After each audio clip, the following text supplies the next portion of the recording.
Assalamualaikum warahmatullahi wabarakatuh. Bismillahirrahmanirrahim. Bersua lagi dalam rancangan berita ASEAN.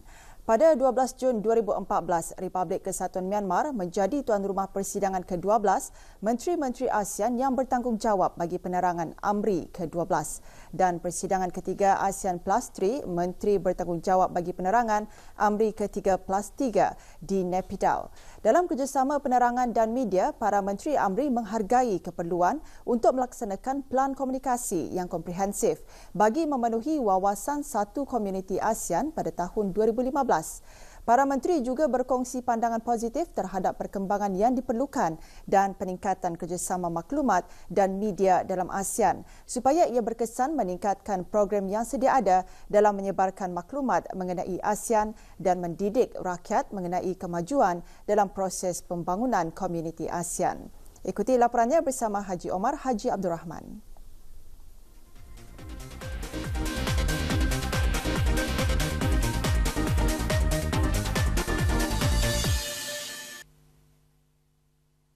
Persidangan ke-12 Menteri-Menteri ASEAN yang bertanggungjawab mengenai penerangan AMRI berlangsung di Pusat Persidangan Antarabangsa Myanmar Naypyidaw, Republik Kesatuan Myanmar pada 12 Jun 2014.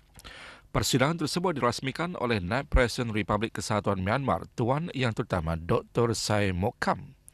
Pada majlis itu, Naib Presiden menyentuh mengenai peranan media dalam membangunkan komuniti ASEAN dan beliau berkata media adalah alat yang sangat berkesan untuk menyebar maklumat. Naib Presiden juga mengimbas kembali sidang kemuncak ASEAN ke-9 pada tahun 2013 di mana para pemimpin ASEAN menerima pakai pelan untuk menubuhkan sebuah komuniti ASEAN yang aman, makmur dan berdaya saing dengan tujuan untuk mencapai perpaduan di kalangan rakyat negara-negara ASEAN. Mengenai sektor penerangan di Myanmar, Naib Presiden berkata bahawa Myanmar sedang melaksanakan projek-projek ASEAN di bawah Pelan Induk Kesaling Hubungan ASEAN dengan menggalakkan kesedaran orang ramai melalui penyebaran maklumat. Persidangan AMRI dihadiri oleh para perwakilan dari negara-negara ASEAN. Delegasi negara Brunei Darussalam ke persidangan itu diketuai oleh Timbalan Menteri di Jabatan Perdana Menteri, Datuk Paduka Awang Haji Abdul Wahab bin Junid.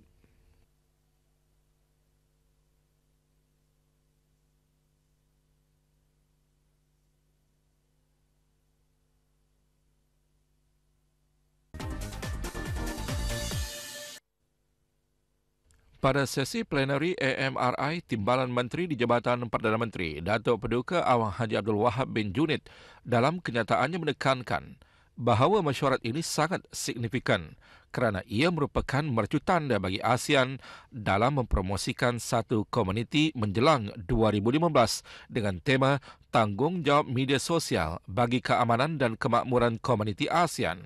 Datuk Paduka juga menegaskan sudah tiba masanya bagi sektor-sektor media dalam ASEAN untuk bekerjasama bukan sahaja bagi 2015 tetapi juga tahun-tahun mendatang, memandangkan penyatuan masa depan bergantung kepada kepercayaan, keyakinan dan tanggungjawab generasi muda.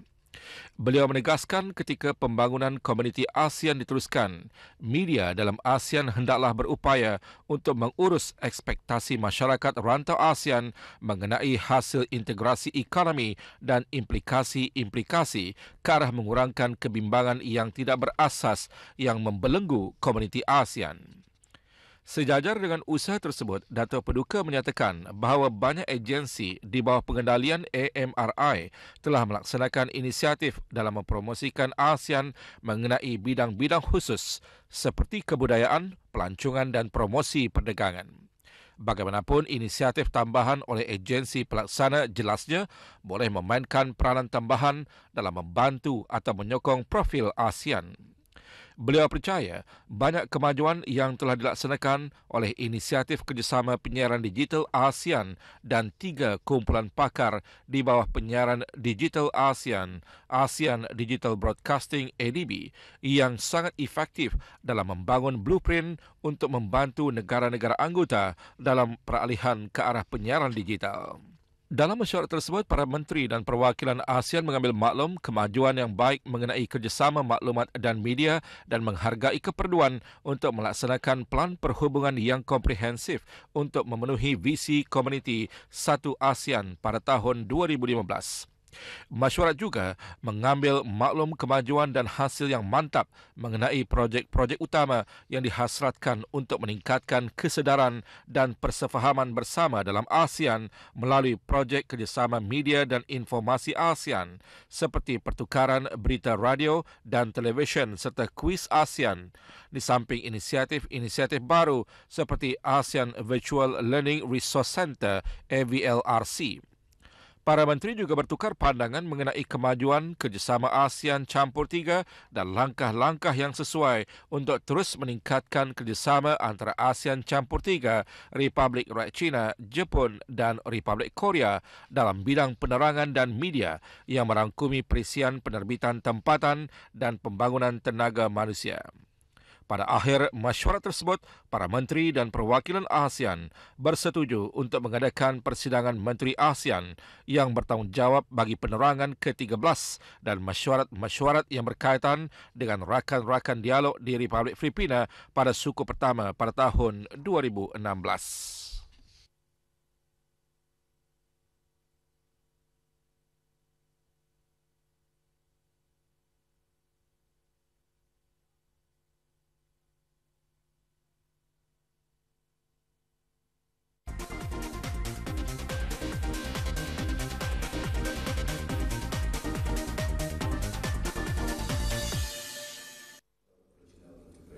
Projek Integrasi Pengangkutan Udara ASEAN AATIP bertujuan menyumbang ke arah pertumbuhan ekonomi ASEAN yang mapan dan integrasi komuniti ekonomi ASEAN AEC melalui pembangunan sektor pengangkutan udara awam. AATIP juga memudah cara pembangunan rangka kerja institusi untuk mengukuhkan kapasiti institusi dalam ASEAN dengan tujuan menyokong jaminan pasaran penerbangan tunggal ASEAN yang selamat dan terjamin serta mapan berdasarkan piawaian peraturan. Perkara ini digariskan oleh pemangku pengarah penerbangan awam Awang Haji Abdul Karim bin Haji Abdul Wahab pada Majlis Perasmian Kursus Pengesahan dan Pengawasan Pengendali Udara Asing serta mesyuarat kumpulan kerja program pemeriksaan tanjakan serantau kali kedua pada 9 Jun 2014. Beliau seterusnya berkata, pembangunan sektor pengangkutan udara ASEAN adalah penting bagi masa depan ekonomi, perdagangan, pelaburan dan pelancongan serta perpaduan serantau dan sosial serta kemakmuran ekonomi.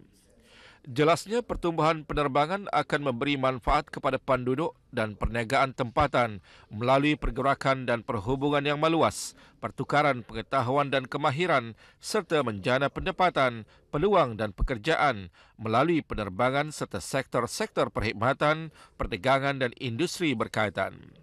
Kursus dan mesyuarat 5 hari itu dianjurkan oleh Jabatan Penerbangan Awam. Mesyuarat tersebut menghimpunkan ahli-ahli golongan penerbangan awam daripada negara-negara anggota ASEAN untuk berkongsi idea dan teknologi bersepadu bagi mewujudkan penerbangan awam yang lebih baik bagi ASEAN.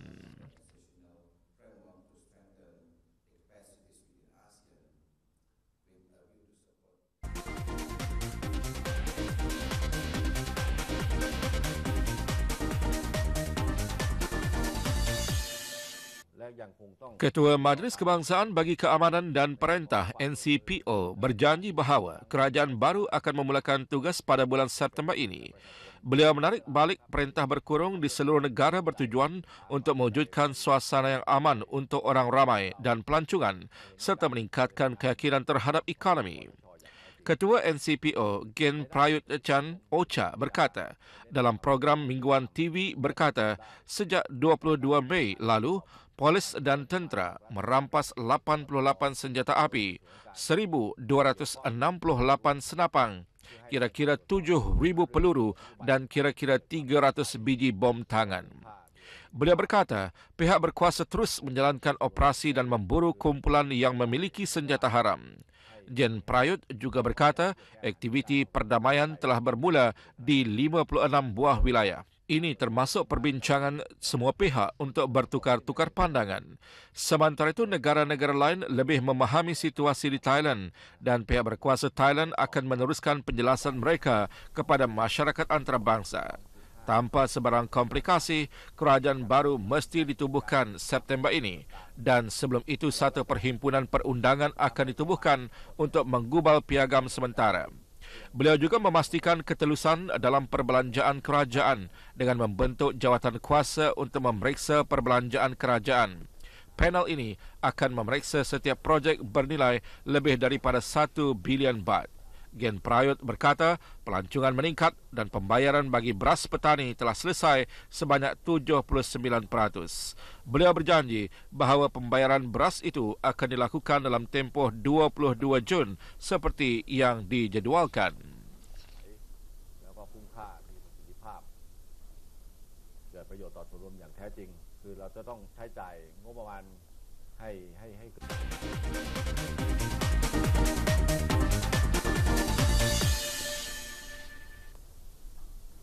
Auda pada persidangan ke-12 Menteri-Menteri ASEAN yang bertanggungjawab mengenai penerangan AMRI, negara-negara anggota ASEAN juga bersetuju untuk mengguna pakai deklarasi mengenai tanggungjawab media sosial bagi komuniti yang aman dan makmur.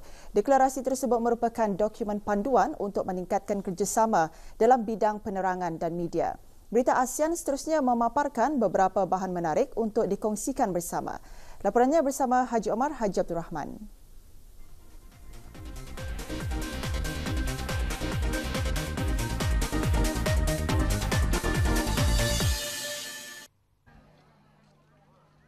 Ketua Kerajaan Kemboja Samdech Hun Sen berkata negaranya terus menarik pelaburan untuk membina stesen kuasa hidro seperti arang batu berkuasa elektrik atau lain-lain cara, termasuk pembakaran sampah. Dua projek ialah stesen kuasa pembakaran arang batu di Sinhanovel dan rangkaian penghantaran kabel akan dilancarkan sebagai satu pelaburan ekuiti. Laporan daripada Kementerian Galian dan Tenaga berkata projek stesen pembakaran arang batu mempunyai 3 kunci prasarana. Pelaburan bagi projek tersebut bernilai $195,400,000 Amerika. Tempoh konsesi bagi projek tersebut adalah 28 tahun. Proses pemindahan dan pengedaran elektrik ke substesen dan pengangkutan projek adalah di bawah arahan dan kawalan pusat EDC. Menurut laporan Kementerian Galian dan Tenaga, pembangunan infrastruktur asas dalam sektor elektrik adalah kian meningkat bagi kedua-dua sumber substesen elektrik dan semua jenis rangkaian elektrik. Matlamat Kementerian Galian dan Tenaga dalam sektor elektrik bukan sahaja berusaha untuk menggalakkan pembangunan di semua bahagian bekalan elektrik, malah memastikan bahawa Kemboja mempunyai sumber kuasa yang mencukupi.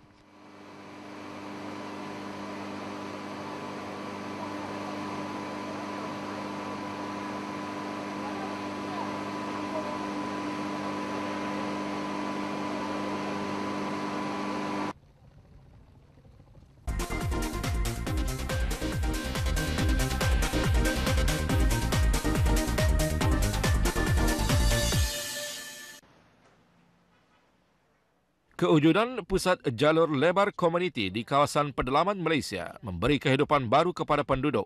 Perkara itu diakui kira-kira 5,000 penduduk di Tenom, Sabah apabila pusat jalur lebar komuniti SK Telekom diwujudkan di Kuala Tomani, Tenom, Sabah.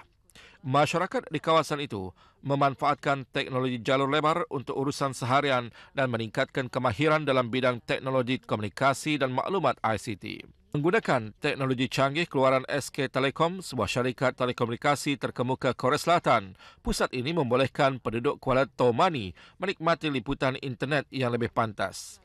Terletak kira-kira 40 km dari Pekan Tenom dan 180 km dari Kota Kinabalu, pusat ini menyediakan liputan 4G yang boleh diakses penduduk setempat dalam lingkungan jarak 1 km. Menurut pengurusnya, Devi Suril, pusat ini meningkatkan jaringan komunikasi dan internet bagi penduduk Kuala Tomani untuk mendapatkan akses perkhidmatan atas talian oleh kerajaan dan berhubung dengan saudara mara serta rakan taulan selain meningkatkan sosioekonomi. Pusat ini juga menawarkan peluang pembelajaran baharu kepada pelajar sekolah. E-Perkhidmatan menyediakan pemeriksaan perubatan percuma kepada penduduk, seterusnya membolehkan mereka mendapat maklum balas klinikal segera. Secara am, projek ini memberi banyak manfaat kepada penduduk di Kuala Tomani.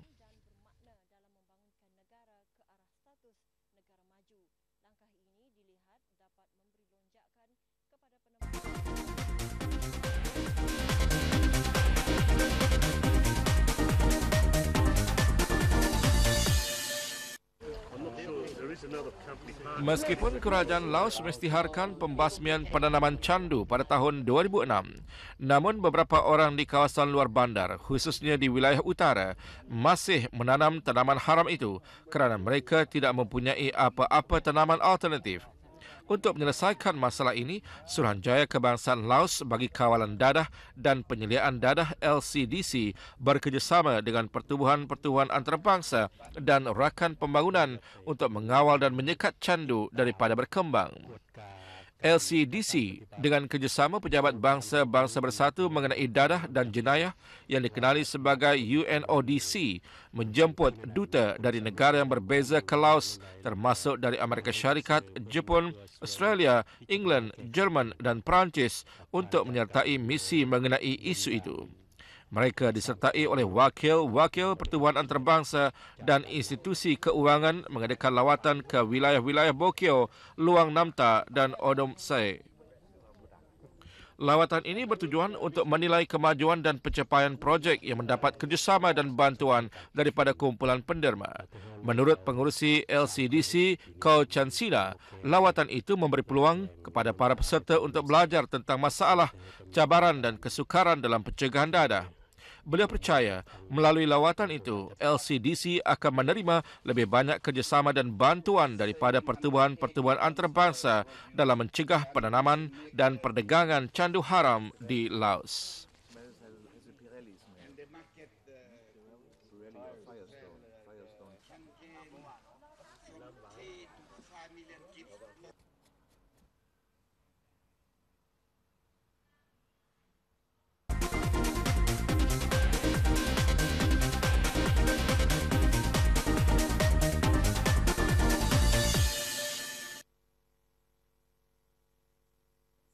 Suruhanjaya Wanita Filipina dengan kerjasama sebuah syarikat swasta membina simbol wanita terbesar sempena sambutan Hari Wanita Antarabangsa. Lebih 10,000 lelaki dan wanita dari agensi kerajaan dan swasta, universiti, kolej serta sektor awam mengambil bahagian dalam acara tersebut di Grandstand Kuala Rino, Manila. Acara ini dimuatkan dalam Guinness World Record sebagai pembentukan manusia terbesar bagi simbol wanita. Simbol ini mengetengahkan satu slogan bagaimana wanita mempunyai pendirian untuk menjadi pemimpin sosial dan ekonomi di masa depan. Syarikat itu juga mempunyai 20 program sebagai inisiatif global untuk memperkasa ekonomi kepada 5 juta usahawan wanita menjelang tahun 2020. Di bawah inisiatif ini, 20,000 wanita di Filipina telah mendapat latihan mikro usahawan sejak ia dilancarkan pada tahun 2011. Perwakilan dari Indonesia, Malaysia, Thailand dan Singapura datang ke Filipina untuk mengetahui lebih lanjut tentang kejayaan dan amalan terbaik di sebalik program ini. Just last month, delegates from Indonesia, Malaysia, Thailand and Singapore came to the Philippines to learn more about the success and best practices behind the program.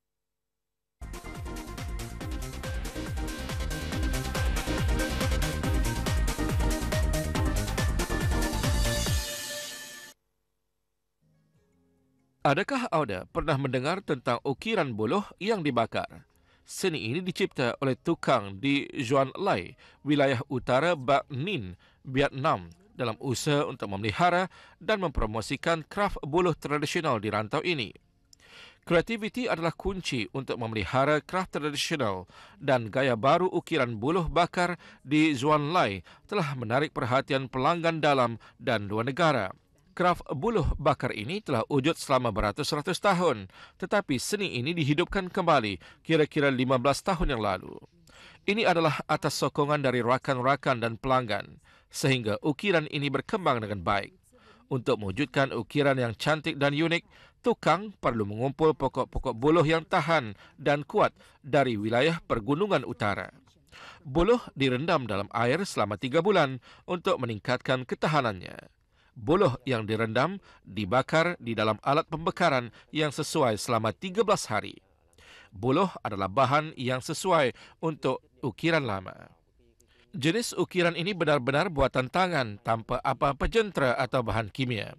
Tempoh keemasan untuk ukiran buluh adalah di antara tahun 2000 dan 2008. Dulu terdapat banyak bengkel di kampung tersebut dan ukiran juga diekspor ke negara-negara asing termasuk Jerman, Rusia dan Jepun.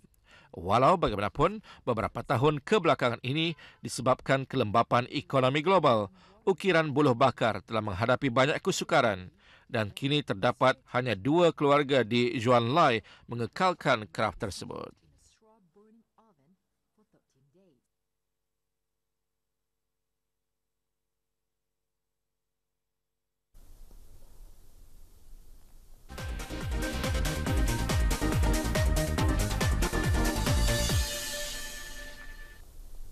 Auda Menteri-Menteri ASEAN yang bertanggungjawab bagi penerangan AMRI ke-12 juga mengambil maklum kemajuan yang baik mengenai kerjasama maklumat dan media dan menghargai keperluan untuk melaksanakan pelan perhubungan yang komprehensif untuk memenuhi visi Komuniti Satu ASEAN pada 2015. Media dan akses yang baik kepada maklumat perlu jelas mengenai kepentingan kerjasama dan integrasi serantau ke arah pembangunan komuniti. Untuk mengikuti berita ASEAN, Auda boleh layari video portal melalui laman web www.rtbnews.rtb.gov.bn. Hingga di sini dulu pertemuan kita dalam berita ASEAN malam ini. Bertemu lagi minggu hadapan pada hari dan waktu yang sama. Assalamualaikum warahmatullahi wabarakatuh. Salam hormat dan selamat malam.